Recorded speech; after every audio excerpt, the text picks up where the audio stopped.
Amém, amados? Vamos orar ao Senhor antes de nós lermos o texto.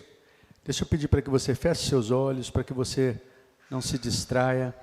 Vamos orar ao Senhor, pedir para que o Senhor fale conosco.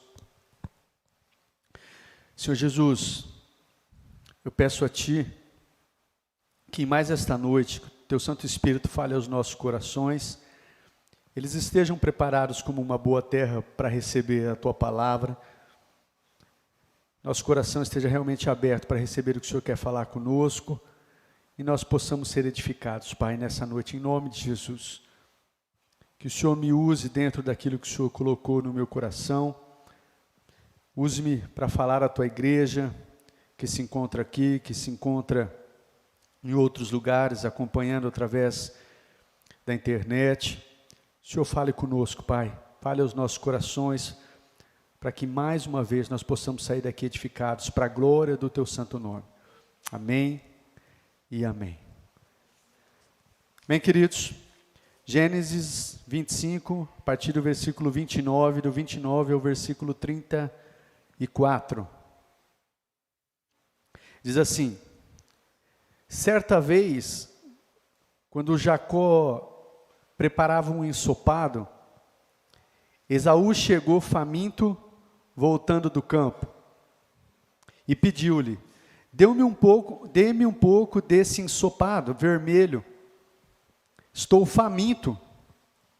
Por isso ele também foi chamado de Edom, que o significado de Edom aí é vermelho, né? Respondeu-lhe Jacó: venda-me primeiro o seu direito de filho mais velho, ou o seu direito de primogenitura. Disse Esaú: eu estou quase morrendo. A gente vai ver no texto aqui que o cara foi bem exagerado, né? Mas ele diz: eu estou quase morrendo. De que me vale esse direito? Jacó, porém, insistiu: jure primeiro. E ele fez um juramento vendendo o seu direito de primogenitura, ou seu direito de filho mais velho, a Jacó. Então Jacó serviu a Esaú pão com ensopado de lentilhas. Ele comeu e bebeu, levantou-se e se foi. Assim Esaú desprezou o seu direito de filho mais velho. Repete comigo essa última frase aqui. Assim Esaú desprezou o seu direito de filho mais velho. Amém, queridos? Com base nesse texto aqui, eu quero compartilhar ao seu coração uma palavra com o tema o prato de lentilhas, que acaba caindo dentro desse texto aqui, né? O tema da palavra é o prato de lentilhas. A gente entende pela palavra de Deus, amados, que Deus tem uma vida abundante para a gente já sabe disso, está cansado de ouvir. Cito sempre um texto, João 10:10, fala sobre isso, né? Que Jesus veio para nos dar uma vida plena e abundante. A gente entende também pela palavra de Deus que Deus tem inúmeras bênçãos para nos dar. E que também tem o tempo certo dessas bênçãos acontecerem. E que é da vontade do nosso Pai que a gente viva uma vida abençoada.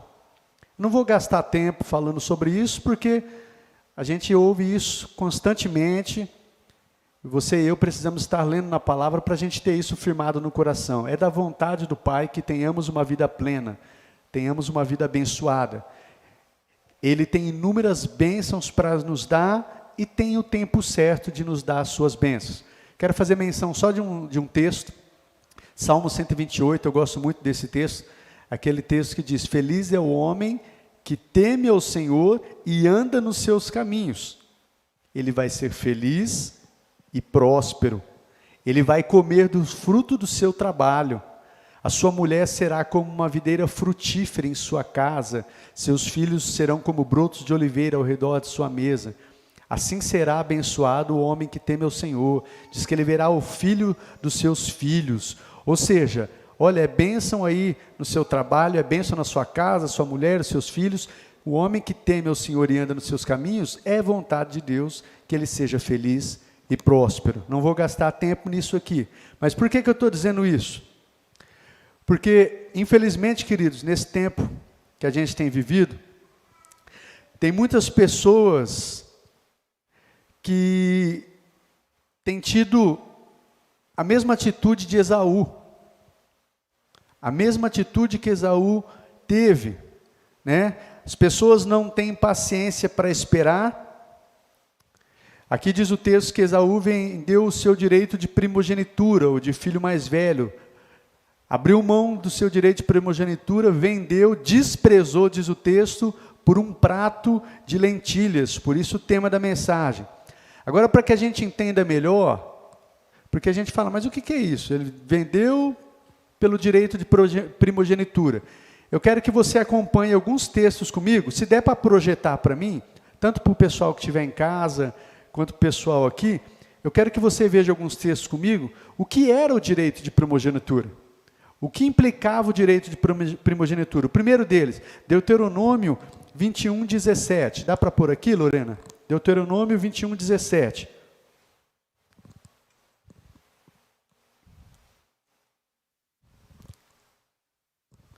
Enquanto a Lorena vai colocando ali. Olha aí. Ele terá que reconhecer como primogênito o filho da mulher que ele não prefere, dando-lhe porção dupla de tudo o que possui. Aquele filho é o primeiro sinal da força de seu pai, e o direito do filho mais velho lhe pertence. Uma das bênçãos da primogenitura, ou de ser o filho mais velho, queridos, era ter porção dupla da herança. Essa era uma das bênçãos. Algo que Esaú desprezou. Uma outra coisa, Gênesis 27, 29. Gênesis 27, 29.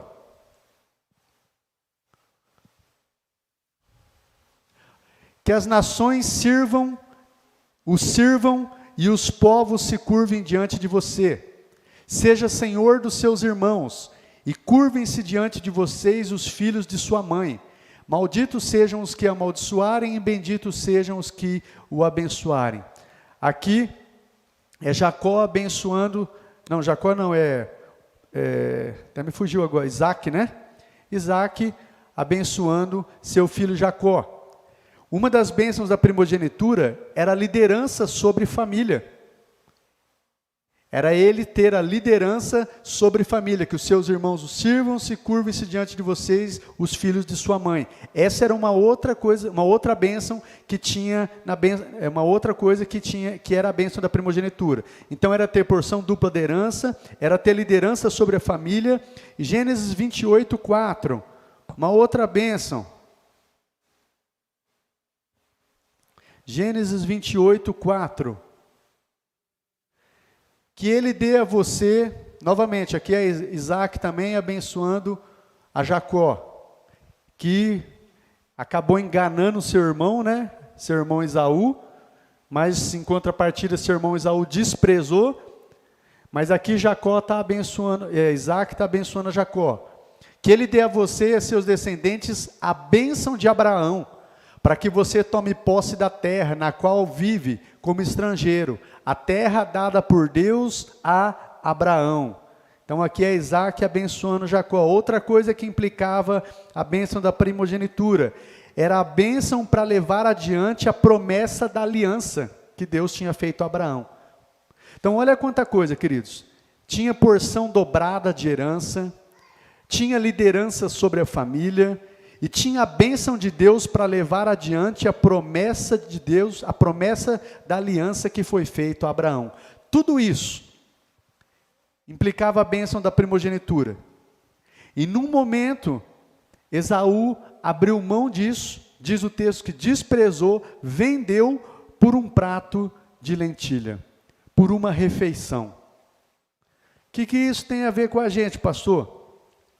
Lá em Hebreus 12, eu vou só citar, no final a gente vai ler esse texto. Hebreus 12, o verso 16 e o verso 17, vai dizer que Esaú foi imoral e profano quando ele fez isso. Por que ele foi imoral e profano? Um dos significados de profanar é tornar comum algo santo ou especial.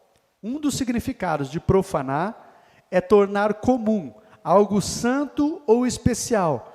E Esaú foi chamado de profano, queridos, porque ele trocou algo de grande valor, de grande importância, por uma coisa de pouco valor, um prato de comida. Por isso que ele foi chamado de profano. Assim, o que é que tipifica o prato de lentilhas para nós hoje? E aqui eu quero trazer para o nosso contexto. O que é que tipifica então, pastor, esse prato de lentilha para nós hoje? O prato de lentilha, queridos, ele tipifica a nossa necessidade momentânea. Como eu tenho dito em outras ministrações, a gente está aí no tempo, numa geração que a gente pode chamar de geração fast food, né? Uma geração onde as pessoas não têm paciência e quer tudo rápido e fácil. Não tem paciência para esperar. Assim, queridos, por isso que lá em Hebreus 12, nós vamos ver esse texto no final, a Bíblia fala para que a gente lembre do exemplo de Esaú, que foi imoral e profano. Trocou o seu direito de primogenitura por um prato de lentilha. Por quê? E eu acredito que se tem um tempo que as pessoas têm trocado isso, a sua bênção, por um prato de lentilha, é nos tempos de hoje. Porque da mesma forma, queridos, eu acredito que tem muitas pessoas hoje tendo a mesma atitude de Esaú, trocando as bênçãos de Deus, trocando algo infinitamente superior e melhor que Deus tem, por um prato de lentilha. As pessoas não têm paciência de esperar, né? Têm trocado o melhor de Deus para suas vidas, para satisfazer necessidades momentâneas. Tem trocado o melhor que Deus tem para elas, para satisfazer necessidades momentâneas. Eu coloquei um exemplo aqui, mas eu vou citar alguns exemplos, mas eu quero que depois você medite, porque dá para a gente colocar vários exemplos aqui. Mas um exemplo que eu dei aqui, que eu quero compartilhar com vocês, é um exemplo na área de relacionamento, que infelizmente, nos dias de hoje, posso dizer também que eu tenho visto, né? Um exemplo na área de relacionamento, trocando o que Deus tem de melhor por um prato de lentilha. Exemplo, uma mulher viúva, uma crente no Senhor, que realmente serviu ao Senhor todos os anos da sua vida, ela é viúva, ela se torna viúva, só que ela ainda é nova, ela não teve filhos, e ela viveu a maior parte do tempo com o seu marido, então ela sempre acostumou viver com seu companheiro, nunca viveu sozinha, saiu da sua família, da casa do seu pai, e foi viver com seu marido, não teve filhos, vivia bem com o seu marido, era uma viúva também, queridos, nesse exemplo, uma viúva que vivia uma vida saudável, feliz com seu marido, uma viúva que, como eu disse, era acostumada a viver a vida a dois, que tinha uma vida sexual ativa. Estou citando tudo isso porque essa viúva, ela entrando num novo casamento, com uma pessoa descrente, e ela entra nesse casamento com uma pessoa descrente para satisfazer as suas necessidades sexuais e a sua necessidade de ter um companheiro. Pergunta: as necessidades sexuais são lícitas? O desejo e a necessidade de um companheiro é lícito. Agora eu quero que você abra um texto comigo, 1 Coríntios 7,39. Se puder projetar, 1 Coríntios 7,39.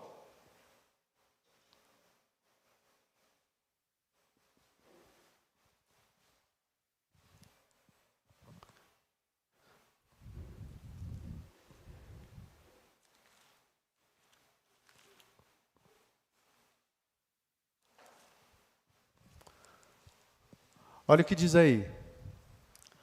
A mulher está ligada a seu marido enquanto ele viver. Mas se o seu marido morrer, ela estará livre para se casar com quem quiser. Vamos dar uma paradinha aqui.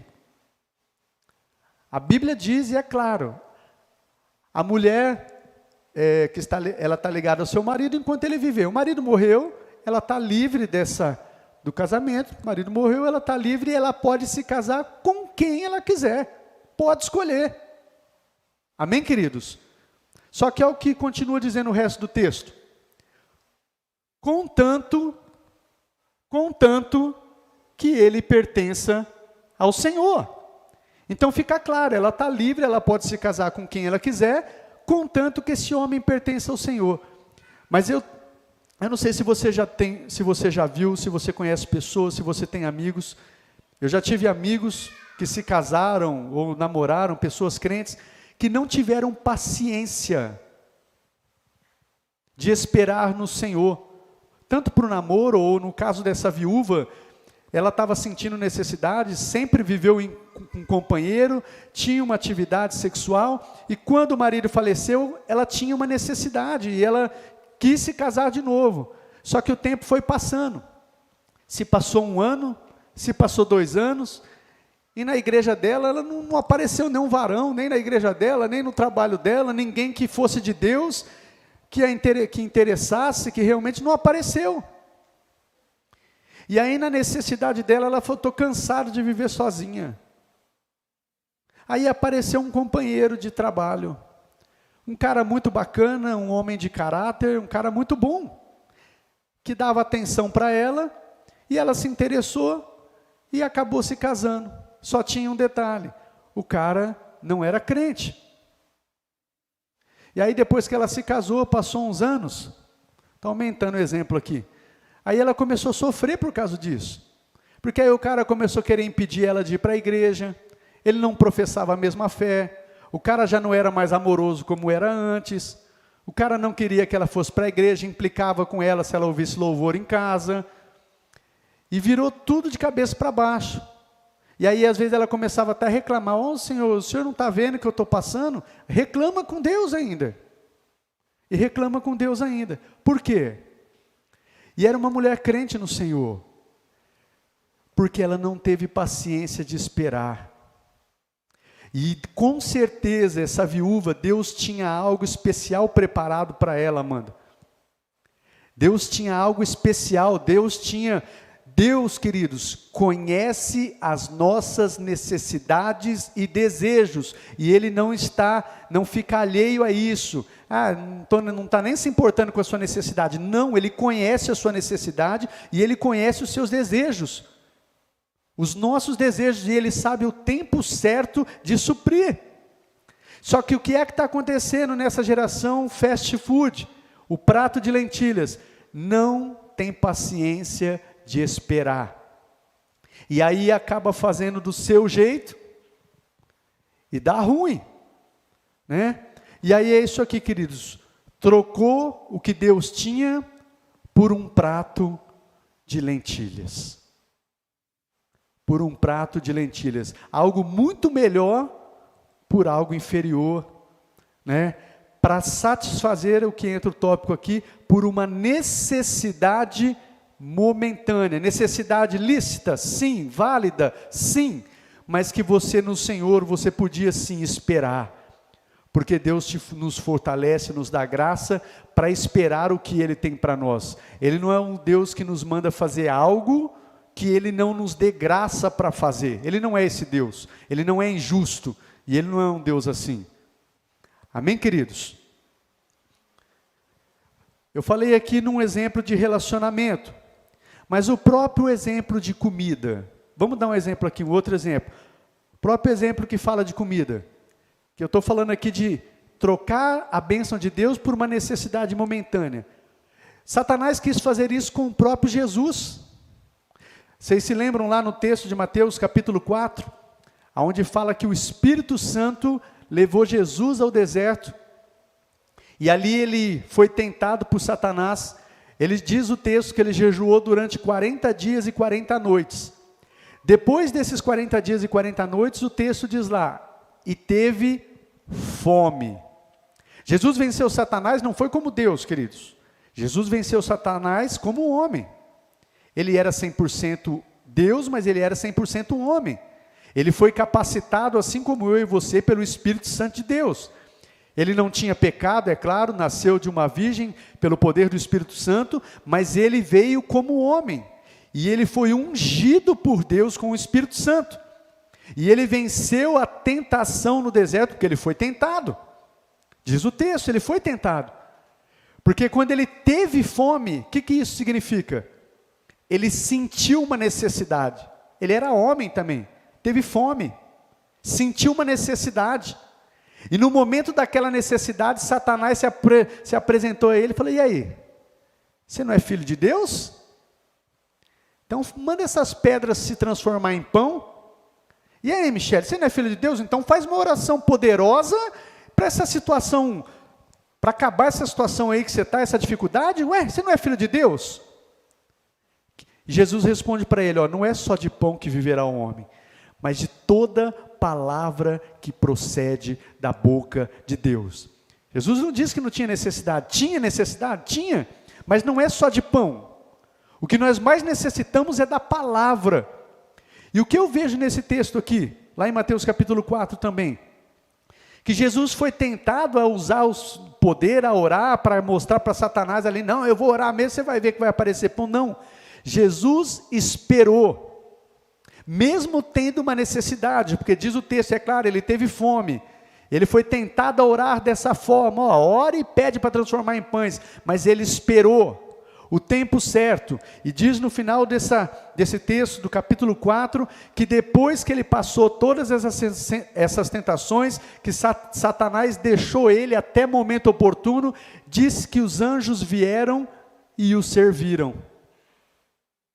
Então ele foi servido, só que ele esperou o tempo certo, e Deus foi e serviu a Jesus através dos anjos, no tempo certo.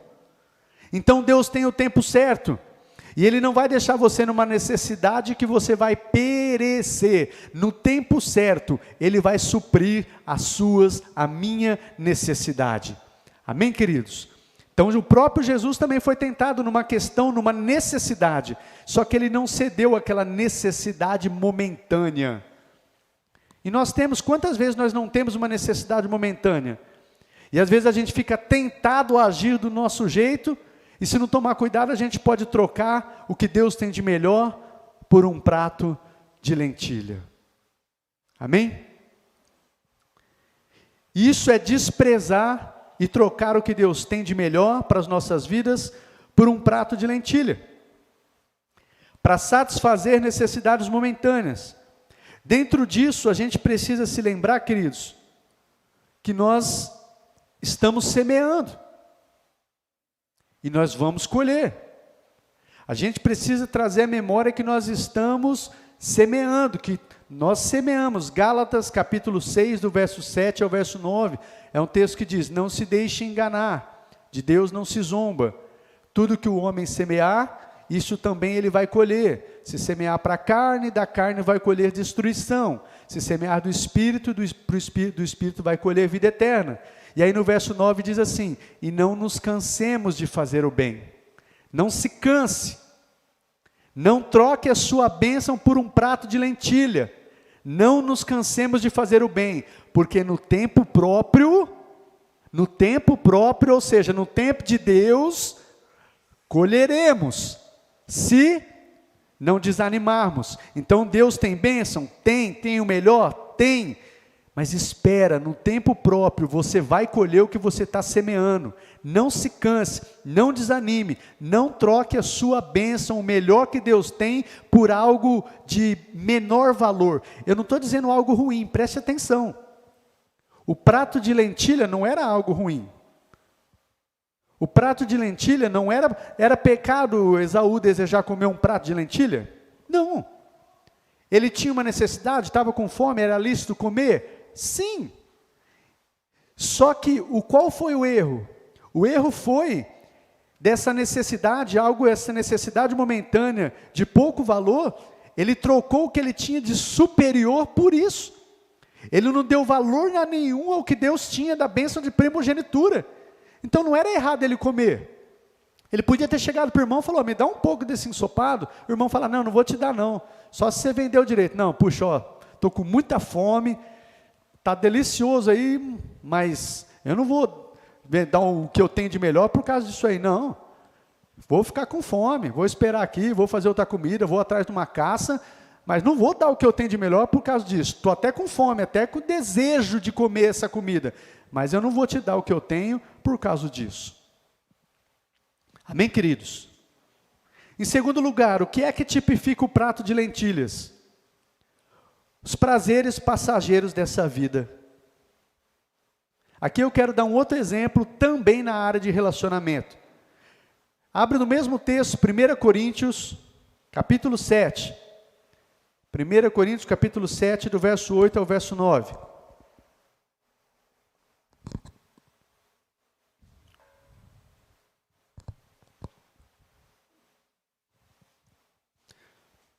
Primeira Coríntios, capítulo 7, verso 8 ao verso 9. Digo, porém, aos solteiros e às viúvas, aos solteiros aí, os jovens, solteiros, as viúvas, é bom que permaneçam como eu, como Paulo. Mas se não conseguem controlar-se, devem casar-se, pois é melhor casar-se do que ficar ardendo de desejo. Por que Paulo fala isso aqui, queridos? Para as viúvas e para os solteiros. Porque o sexo é algo para ser desfrutado dentro de uma aliança de casamento. O sexo é prazeroso, mas é algo para ser desfrutado dentro de uma aliança de casamento. E deixa eu dar um outro exemplo. Eu dei um exemplo aqui de uma viúva. Agora, nessa questão de prazeres passageiros, deixa eu dar um exemplo aqui de um jovem. Um jovem cristão, cresceu na igreja, aprendeu aí, né, com seus pais, com seus líderes, aprendeu que o sexo é algo bom, o sexo é algo puro, o sexo é algo santo e agradável a Deus. Sexo não é do diabo, não. Sexo é algo de Deus. E ele aprendeu isso. Mas isso é algo bom, puro, santo, agradável a Deus, dentro de uma aliança de casamento. E dentro da aliança de casamento, ele tem a bênção de Deus. Na verdade, Deus, aí é até o contrário, Deus fala assim, ó, para os marido e mulher, não se privem um ao outro, exceto por mútuo consentimento, para que Satanás não vos tente, mas não se privem, porque o marido não tem direito sobre o seu corpo, e a mulher também não tem direito sobre o seu corpo, então não se privem, não deem lugar ao diabo. Então, na verdade, Deus está até falando aqui, o sexo é algo para que o casal desfrute de algo bom, puro, santo, agradável, e algo que fortalece o matrimônio. Só que, e esse jovem aprendeu isso, mas ele aprendeu também que o sexo fora da aliança de casamento é algo imoral. Sexo fora de aliança de casamento é algo impuro, é algo imoral, é algo que não agrada a Deus e não tem a sua bênção. Ele aprendeu isso. Só que o que é que acontece? Quem pode me dizer o resto do exemplo aqui? Hã? O que é que acontece nesse exemplo que eu quero dar aqui?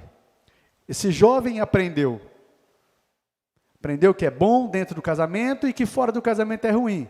Aí ele chega numa idade, a idade aí do Davi, do Tiaguinho, um pouquinho mais velho, na idade das meninas aí. Ele chega numa idade, está ali com os hormônios à flor da pele, está com certas amizades. O que é que acontece? Quem pode me dizer o resto desse exemplo? E aí, queridos, ele decide que ele quer desfrutar de uma vida sexual. E ele começa a ter relacionamento sexual porque ele fala, eu não vou esperar eu me casar. Eu quero desfrutar de uma vida sexual agora. Eu quero desfrutar disso aí que é muito bom. Eu ouço tanta gente falando, e tanto assim, acho que não tem nada a ver, também não é assim. O importante é se amar, né? Afinal de contas, o importante é que eu amo ela, ela me ama. Porque quer desfrutar. E é natural o teu desejo sexual. Deus colocou o desejo sexual e é natural. Só que tem o tempo certo para desfrutar disso. Só que aquele jovem cristão decide não esperar. Decide não esperar. E ele fala, e começa a ter uma vida sexual ativa. O que é que ele está fazendo? Ele está trocando as bênçãos que Deus tem, o que Deus tem de melhor. Deus tinha preparado uma esposa, crente no Senhor, uma mulher que quando eles se unissem, Deus ia abençoar aquela união, né? Ia ser algo tremendo. Ele está trocando algo para satisfazer desejos momentâneos. E hoje nós estamos vivendo isso, queridos.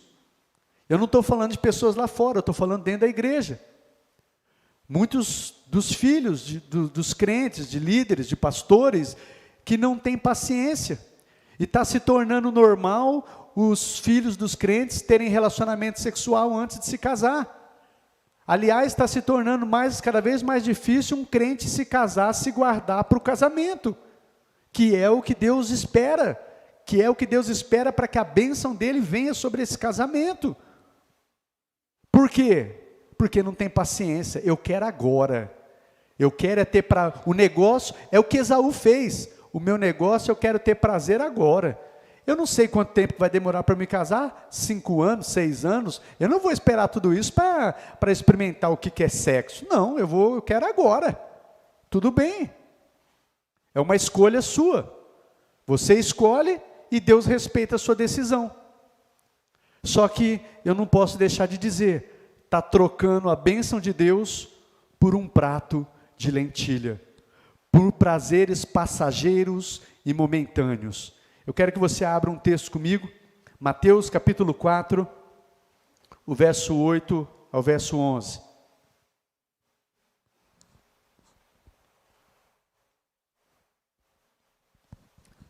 Desculpa, não é Mateus não, Lucas capítulo 8, verso 14.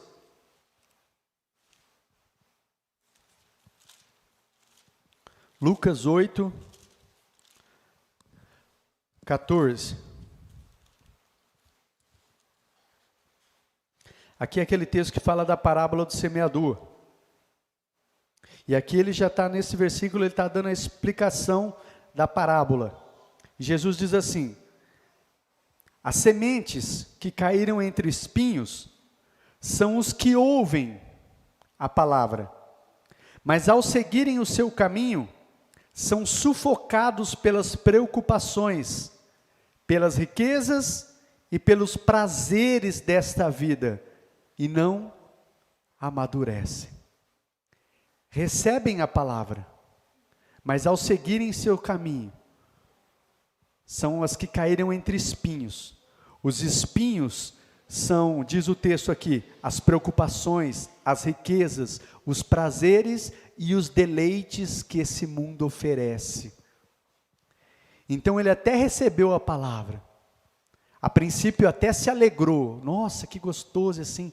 Mas quando começou a caminhar, os prazeres, coisas que não foram arrancadas, não foram tratadas, começou a sufocar a palavra e tornou a palavra infrutífera no coração desse jovem. Ele começou a dar mais atenção aos prazeres e os deleites desse mundo. Às vezes prazeres até lícitos, mas dependendo do tempo, está errado, está ilícito. Não é de acordo com a vontade de Deus. O que é que ele está fazendo? Está trocando a sua bênção. Está agindo como Esaú, trocando o melhor de Deus por prazeres e deleites momentâneos que vai passar. Amém? Aqui fica tanto para os que estão aqui, jovens, adolescentes, o desejo do meu coração é que você esteja com os ouvidos abertos. Os que estão nos acompanhando também. Deus tem algo tão precioso para vocês. Só que vocês precisam decidir. Vocês precisam escolher. E não é fácil. Principalmente na geração que a gente está vivendo. Porque a gente quer algo para ontem. A gente quer se satisfazer agora. Mas fica firme no Senhor. Porque o que Deus tem é uma alegria e um prazer muito melhor para você. Muito melhor. Creia nisso. Creia, espere em Deus. Se fortaleça nele. Você vai ver o que Deus vai fazer na sua vida. Algo sobrenatural. Então não troque isso por prazeres momentâneos ou necessidades momentâneas. Amém? E para concluir aqui,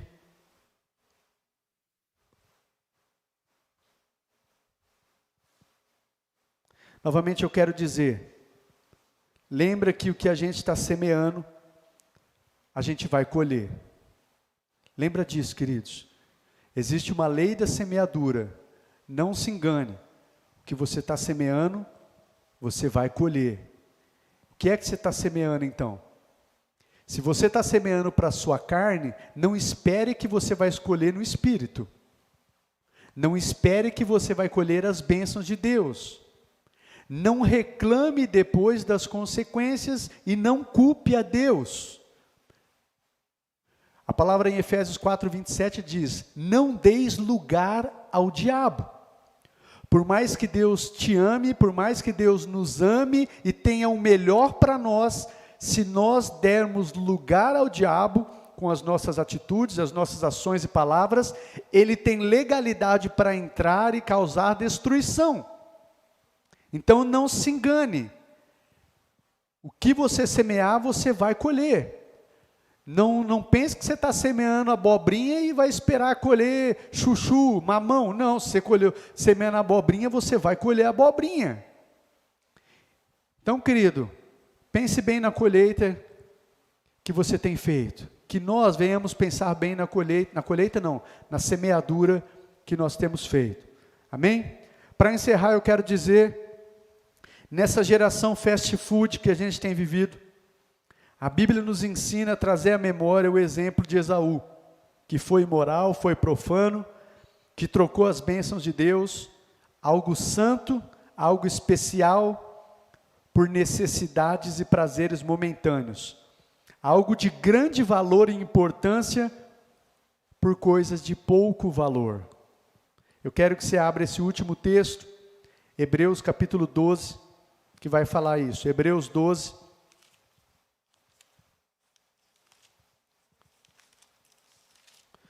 O verso 16 e verso 17.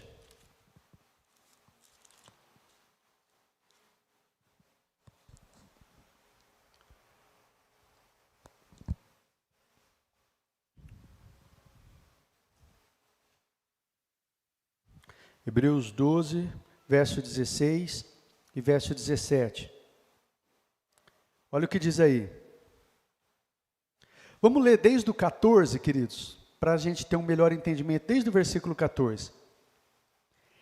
Esforcem-se para viver em paz com todos, e para serem santos. Sem santidade ninguém vai ver a Deus. Cuidem que ninguém se exclua da graça de Deus, que nenhuma raiz de amargura brote e cause perturbação, contaminando muitos. E olha o verso 16 e 17. Que não haja nenhum imoral ou profano, como Esaú, que por uma única refeição vendeu seus direitos de herança como filho mais velho. E olha o que diz o 17, queridos. Como vocês sabem, posteriormente, quando quis herdar a bênção, ele foi rejeitado, e não teve como alterar a sua decisão, embora buscasse a bênção com lágrimas. Depois ele se arrependeu, foi chorar, mas não teve como alterar. Perdeu, playboy.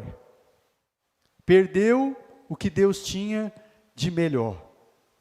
Com isso, queridos, eu não estou dizendo aqui que Deus, quando nós erramos, falhamos, que Deus, quando nós nos arrependemos, nos chegamos a Ele não pode nos perdoar, Ele nos perdoa, nos sara, nos cura. Só que deixa eu dizer algo para vocês aqui.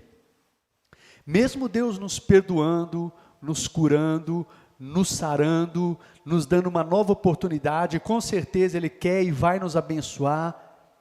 Quando a gente olha para a Bíblia toda, a gente vê que mesmo quando Deus faz isso, mas Ele permite que a gente leve consequências.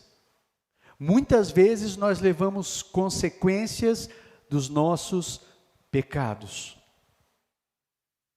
Então que a gente não precise cair que a gente não precise errar, que a gente aprenda às vezes até com erros dos outros, porque muitas vezes nós levamos consequências dos nossos pecados. Assim como Deus perdoou o povo de Israel, nós vimos na semana passada, que Moisés intercedendo, e Deus fala para Moisés, tudo bem Moisés, eu perdoei como você pediu, mas eles não vão entrar na terra. Assim como Deus perdoou o pecado de Davi, que mandou matar, que adulterou. O pecado de Davi foi terrível, Deus perdoou. E Davi foi chamado de homem segundo o coração de Deus. Só que Deus permitiu e houve consequências terríveis sobre a casa de Davi. Irmão matando irmão, irmão estuprando irmã, Davi sendo perseguido pelo próprio filho. Houve consequências na casa de Davi por causa do pecado que ele cometeu. Deus pode escrever uma nova história? Pode. Deus faz? Faz. Deus perdoa? Perdoa. Mas há consequências. Por que eu quero enfatizar isso? Para que a gente não caia no erro. Para que a gente não entenda, não tenha uma mentalidade, mas se caso eu der uma escorregadinha, um pecadinho, não tem problema. Eu chego lá, eu peço perdão, Deus perdoa, Porque de repente pode vir até uma mentalidade. Não, eu vou desfrutar, eu vou curtir a vida, eu vou fazer isso, mais tarde eu me volto para Deus, eu me arrependo, mas deixa eu curtir a vida um pouco. Cuidado com isso. Cuidado com esse engano, porque pode levar consequências para o resto da sua vida. Amém? Fora que a gente não sabe o dia de amanhã. Buscai a Deus enquanto se pode achá-lo. Enquanto se pode achá-lo. Amanhã a gente não sabe. A gente não sabe o que vai acontecer com a gente. Amém? É hoje. Hebreus capítulo 3 diz, se hoje vocês ouvirem a sua voz, não endureça o coração, como na rebelião no deserto. Pois nós passamos a ser participantes de Cristo, desde que nos apeguemos de fato, até o fim, à confiança que a gente teve no princípio. Hoje, se ouvir a sua voz, não endureça o coração, não deixe para amanhã. Amém? E lembre-se, queridos, Deus conhece suas necessidades, Deus conhece seus desejos, e Ele não vai te deixar perecer. Ele é um Pai, Ele é amoroso, Mas no tempo certo, no tempo de Deus, elas vão ser supridas. Esses desejos, se são lícitos de acordo com a vontade de Deus, vão acontecer. Enquanto isso, queridos, que a gente faça o que diz a palavra de Deus em Mateus 6,33. Busque o reino de Deus em primeiro lugar, e a sua justiça, e as demais coisas vos serão acrescentadas. E se você for ver esse texto todo, lá em Mateus 6, ele está falando lá, não ande preocupado com o que comer, com o que beber, com o que vestir, com tantas outras coisas, porque os pagãos, aqueles que não conhecem a Deus, é que andam preocupados com isso. Vocês não, filhos. Vocês que me conhecem, não fiquem preocupados. Como é que eu vou comer? Como é que eu vou vestir? Como é que eu vou pagar minha conta? Como é que eu vou fazer isso? Como é que eu vou fazer aquilo? Ei, descansa. Busca o reino de Deus em primeiro lugar e a sua justiça. E as suas necessidades, os seus desejos, eu vou suprir. Lê lá em Mateus 6, depois você medita nesse texto. Ele até dá um exemplo, fala, tá vendo os pardais aí? Eu não lembro agora ao certo como diz o texto, mas se Deus cuida dos pardais aí, que tem pouco valor, eles não ficam preocupados em armazenar, em ajuntar, e Deus cuida deles, eu não vou cuidar de vocês, que são meus filhos.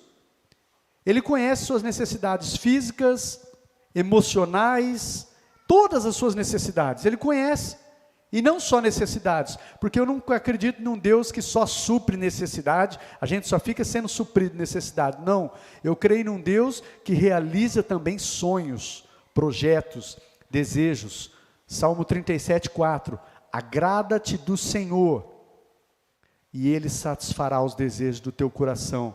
Em outra versão, tenha prazer em Deus, se agrade de Deus, faça de Deus e da sua palavra o seu deleite, e Deus vai ter prazer em satisfazer os desejos do teu coração. Amém, queridos? Fique de pé, vamos orar e encerrar.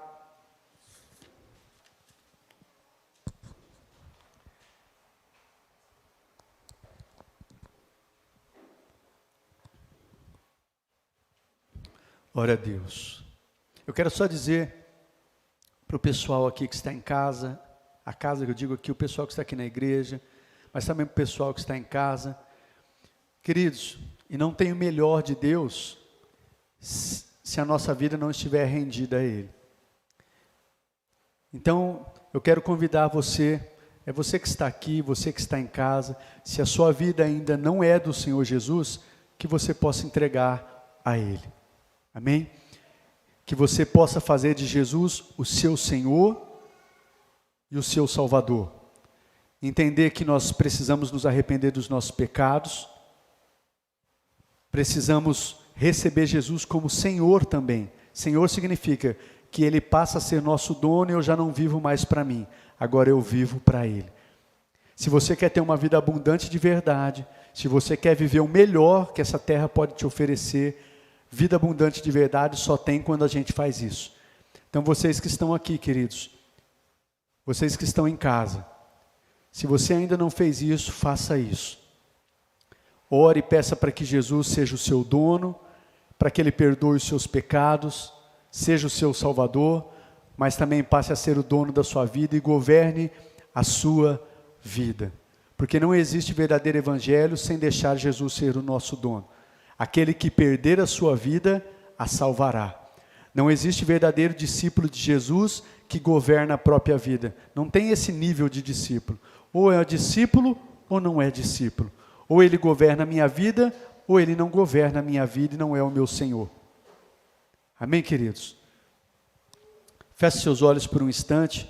Vamos orar ao Senhor. Pessoal que está em casa também, se você feche seus olhos, se puder, acompanhe a oração com o pastor. Senhor, obrigado por essa palavra, e eu peço que ela continue a ser ministrada no coração dos meus irmãos aqui, e aqueles que estão acompanhando via online, Pai. Pai, que o Teu Espírito Santo continue a ministrar, e aqueles que ainda não entregaram a vida ao Senhor, que sabem, Pai, que tenham vivido uma vida ilícita e distante do Senhor, que eles possam se arrepender agora, possam se voltar para Ti, se arrepender dos seus pecados, saber que o Senhor é um Deus perdoador, o Senhor os ama, e que o Senhor os quer salvar, e o Senhor quer dar a eles uma vida plena, uma vida abundante, mas que o Senhor também precisa e quer ser dono de suas vidas, e que eles precisam render assim a sua vida, para que o Senhor passe a ser dono, Senhor da vida deles, e governe a vida deles a partir de agora. Em nome de Jesus. Você pode orar assim comigo agora, igreja? Você repete comigo: Senhor Jesus, perdoa os meus pecados, seja o meu Salvador, mas também seja o meu Senhor, o dono da minha vida.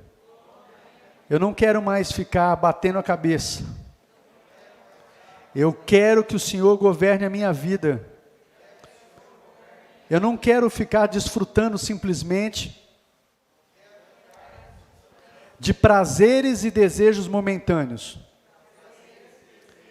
Eu quero o melhor que o Senhor tem para mim. Então entra na minha vida, seja o meu Senhor, seja o meu Salvador, em nome de Jesus. Amém e amém. Amém, queridos? Essa oração é para nós aqui. É para aqueles que estão em casa, só que isso precisa estar mais do que nos seus lábios, precisa estar no nosso coração. E se você fez essa oração com o seu coração, Você precisa agora conhecer mais do seu Senhor. Você precisa se relacionar com Ele. Você que está em casa, você precisa estar congregado numa igreja. Você precisa crescer na graça e no conhecimento do seu Senhor, para que você viva tudo aquilo que Ele tem preparado para você. Amém? Você pode aplaudir ao nosso Senhor?